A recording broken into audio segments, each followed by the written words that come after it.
Com 660 AM. The Answer. 24 hours a day, 7 days a week. the news never stops. Life goes on around town and around the world. You need a talk show that keeps track of it. A program with bold opinions that's always open to your views. That is this show. Welcome to the Mark Davis Show on 660 AM. The Answer. It is 9 minutes after the hour of 8 a.m. on Monday, January 23rd. I'm Tom Giovanetti, sitting in the big chair once again, filling in for Mark Davis while he's at home. Mark, hope you get to feeling better soon. In the meantime, we soldier on with hot topics and hot guests. We have legislative session getting ready to get cranked up here in Texas. People around the country are always sort of astonished when they learn that in Texas, our state legislature only meets for 4 months every 2 years.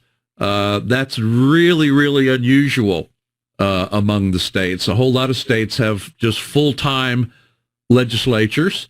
In fact, we published a piece at IPI a couple of weeks ago about how it's kind of interesting that these states with full-time, well-paid legislatures just coincidentally happen to be the states with the highest taxes and the greatest amount of regulation. In California and New York, they have full-time legislatures. State legislators earn six-figure salaries, and they don't get better governance for staying in session longer and for paying their legislators more. They do not get better governance. So we've got this great situation in Texas where more often than not our legislature is not in session. But boy, when it is fast and furious, and the hearings go late into the night. I have many times been testifying down in Austin, and people are still in the room at 2 a.m. So it's hardcore while it's going on. But we like it that way, and it works out really well that way. When you look at the priorities for the Republicans in the legislature this session, you see some of the same things that show up every session. You see property taxes, and you see things like election security, and of course guns and abortion are always on that list. I'm not sure why. It seems to me we've done those things.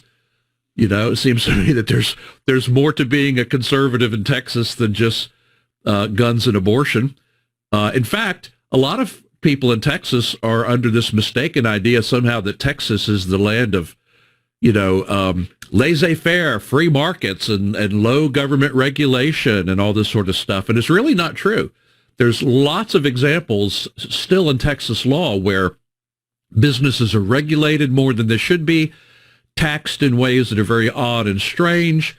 We have business models that are protected in legislation, particularly in things like liquor sales and automobile sales, where literally state law protects a small number of incumbents and keeps new competition from entering into the market. So there ought to be more to being a conservative, and there ought to be more to a conservative legislative session than just the same old. And this is some of what I'm hoping that our next guest is going to chat with us about. We have Annie Spilman from NFIB, the National Federation of Independent Businesses. Annie, thanks for joining us this morning. Good morning. Thank you for having us. So NFIB Texas says it's time to get to work on behalf of small businesses. Tell us what NFIB has in mind for this upcoming legislative session. Right. Well, so, NFIB, we represent independently owned and operated businesses. And what's unique about our organization is that we don't just represent one industry. Our small business owners really look like the state of Texas, really representing every economic sector in this state. So we truly are the voice of small business. And as you can imagine, like you said, these legislators are in session for a limited amount of time.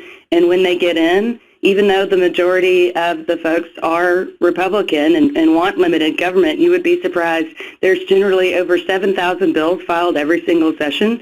And NFIB alone, we track about 1,500 bills which would equally affect small business owners in this state.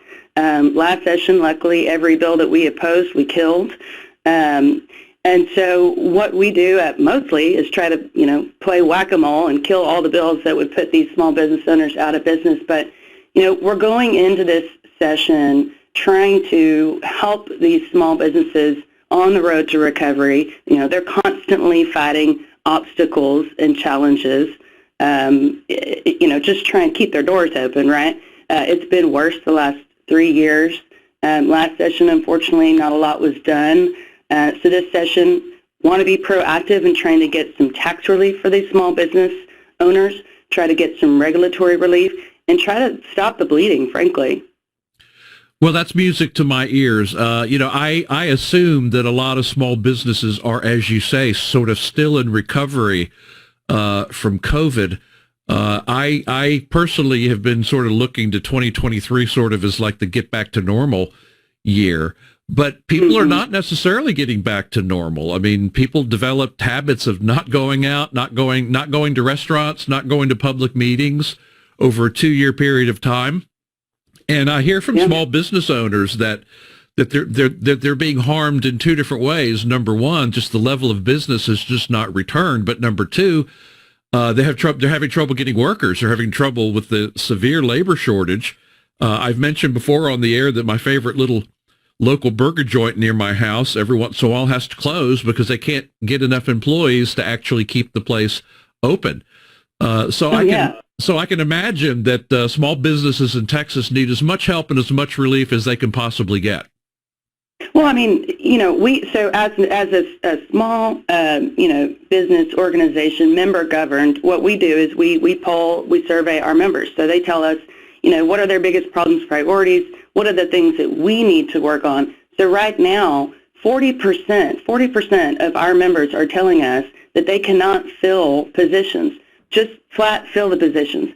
But 93% of our members hiring or trying to hire are saying that there are no skilled applicants out there. So among all the things sort of worrisome of inflation, supply chain issues, taxes, regulation, we've got a workforce skills training issue. And so one of the things as an organization with the legislature for years we've been working on is workforce skills training in schools. Those are the sorts of things that we need to be focused on is growing, our workforce. And look, let's graduate these kids out of high school right out into the workforce. They can make a good living. Not everybody needs to go to college, but these are the things that we should be talking about and, not, these crazy obstacles and barriers that our state, our business-friendly state tend to create for our small businesses. And, I'll just dive right into it, but I don't think that your listeners maybe understand that our small businesses are, paying this very regressive tax, sort of nicknamed the inventory tax. Texas is one of only 9 states in the country that actually taxes a business on pretty much everything inside of that business. So I say if you were to take that business, that building, and you turn it upside down, they're paying taxes on everything essentially that they've already purchased, their desk, their computers, everything that they use to produce an income, their equipment, their inventory. I mean, it's just insane. Imagine if you did that to a homeowner.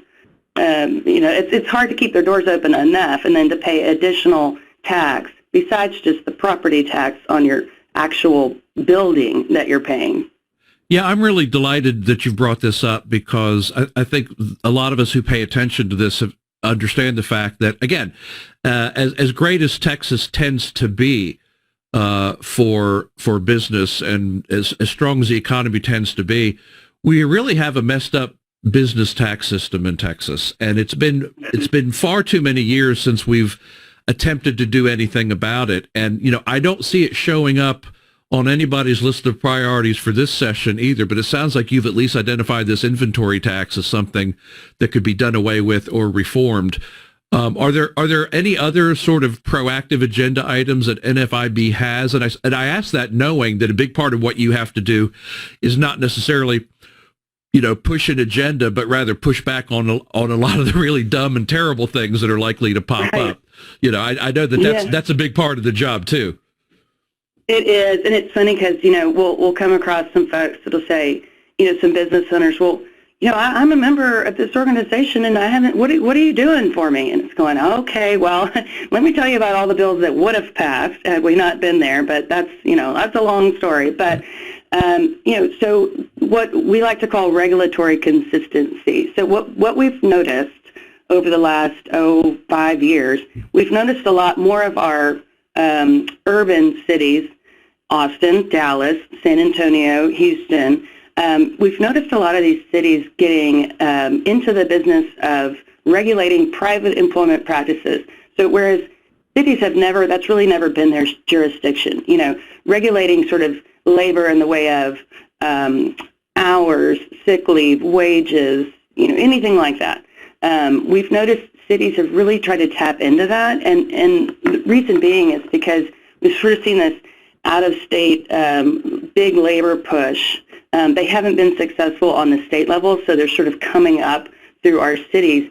And as you know, sometimes city councils tend to sort of pass things in the middle of night. Good thing about doing things on the state level, in the federal level, it's a bicameral process. We've got to go through a lot of steps before law is passed. And, you're following one set of laws and not 1,600 through all the 1,600 jurisdictions with all the cities that we've got in the state. So one of the things that NFIB and a lot of the business groups are working to pass this session is essentially a bill that would say cities cannot pass ordinances that go above and beyond state or federal law. And that's unfortunately what the trend has been the last several sessions. We've actually tried to pass this bill the last couple of sessions. It has not passed. So, and even the governor said, hey, this is the third time's the charm, we need to get it done. So that's number one, but also really making sure that we at least increase this exemption on the inventory tax, or let's repeal it. I mean, this is the time. We've got a $33 billion surplus in our state budget right now. Let's get it done. Sounds like a great idea to me, Annie. I'm a big fan of the state preempting these cities from doing crazy regulation. I could rant all day about the fact that local control is not actually a governing principle, and that it is, in fact, the job of the state legislature to protect the economic freedom of people who live in cities and of businesses who operate in cities. So I will help you promote state preemption of those municipal laws and regulations during this session. Hey, I know there's a lot of small business owners and contractors and entrepreneurs in the Mark Davis Show radio audience. If they don't know about NFIB or if they want to know more, how can they find out? Thank you. Yes. So go to nfib.com/Texas, but also check out our issue campaign on the Texas tax cut. So it's nfib.com/Texas tax cut. But guess what? Governor Abbott is coming to our Small Business Day on February 14th. Show some small biz love. It's Valentine's Day. Governor Abbott will be speaking at our luncheon here in Austin, Texas. So come to our NFIB Small Business Day. You can just Google it and you'll find it. And I appreciate the love. We need to take care of our small business owners. They employ more than 5 million people in this state, and they're a reflection of our communities and our identities. So let's take care of them. Let's keep them open. Absolutely. Annie, thanks so much for joining us. We really appreciate it. This is Tom Giovanetti filling in for Mark Davis on 660 AM The Answer.